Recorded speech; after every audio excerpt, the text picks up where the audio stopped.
Assalamualaikum warahmatullahi wabarakatuh. Perkenalkan, nama saya Torsten Gamal dari jurusan Teknik Elektro 2019 dengan NIM 33321900033 Universitas Sultan Agung Tirtayasa. Baik, di sini saya akan membahas opini dan jawaban saya terkait UTS Etika Profesi, yaitu terkait disrupsi digital. Sebelum membahas lebih lanjut, terlebih dahulu mengetahui apa itu disrupsi digital. Disrupsi digital adalah perubahan sistem teknologi digital secara fundamental, yang mana teknologi digital atau robot mampu mengubah peran dan menggantikan pekerjaan manusia. Apalagi saat ini sistem kerja pada komputer mampu berpikir layaknya manusia ya, sehingga dapat memberikan layanan secara cepat dan praktis. Kemudian disrupsi digital ini sangat berpengaruh pada bidang cetak, pendidikan maupun bidang-bidang industri lainnya.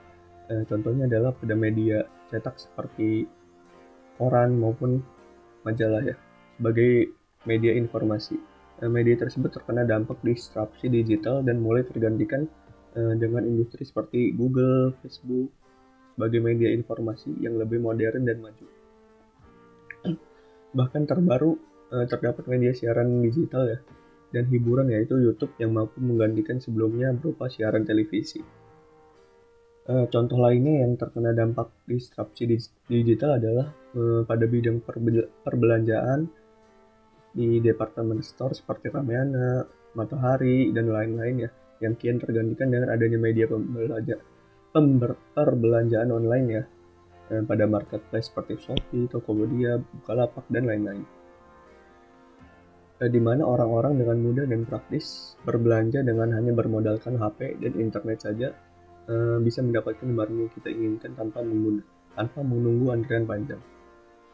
Nah, hal tersebutlah mengakibatkan banyaknya department store melakukan pengurangan cabang yang mengakibatkan pengurangan jumlah karyawan dan menggantikannya dengan media online agar bisa bersaing dengan marketplace lain, walaupun harus mengambil risiko ya tadi dengan melakukan pengurangan karyawan.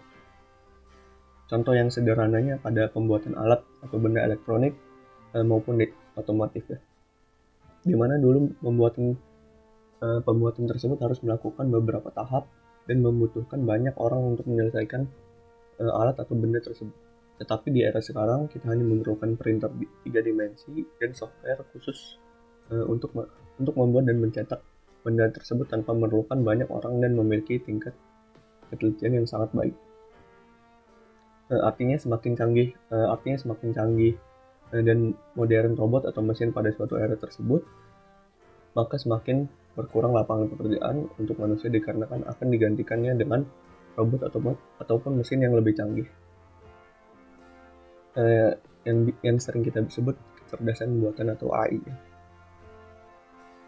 Dan yang terakhir itu ada di bidang pendidikan ya, di mana pada saat ini banyak bermunculan bimbel berbasis digital dan online yang tidak perlu membutuhkan lahan dan tempat dan berhasil menggantikan bimbel pendidikan konvensional. Dari hal tersebutlah banyak orang yang kehilangan pekerjaan akibat peningkatan teknologi berupa robot ataupun mesin, dan juga beralihnya ke sistem digital. Sebagai calon pekerja di masa yang akan datang, diharapkan selalu menambah wawasan dan pengetahuan terkait teknologi yang baru, dan juga mengikuti pelatihan berkaitan dengan pekerjaan yang kita inginkan agar kita bisa bersaing dengan para pekerja lain dan juga dengan robot-robot yang diciptakan yang diciptakan sebagai pengganti manusia. Sebagai pekerja juga harus memiliki etika profesi dalam menghadapi disrupsi teknologi dan digital tersebut, yaitu tetap menjalankan kode etik kerja sebagai pekerja. Kemudian kita harus bersikap profesionalisme menghadapi disrupsi digital ini dan tetap menjunjung tinggi kejujuran ya, serta tanggung jawab atas apa yang kita lakukan dalam pekerjaan. Dan juga sebagai engineer, kita harus selalu berinovasi demi kepentingan bersama dan mengetahui hak dan kewajiban kita sebagai pekerja. Baik, sekian dari saya tentang opini dari jawaban UTS etika profesi mengenai etika profesi dalam menghadapi disrupsi digital di masa yang akan datang.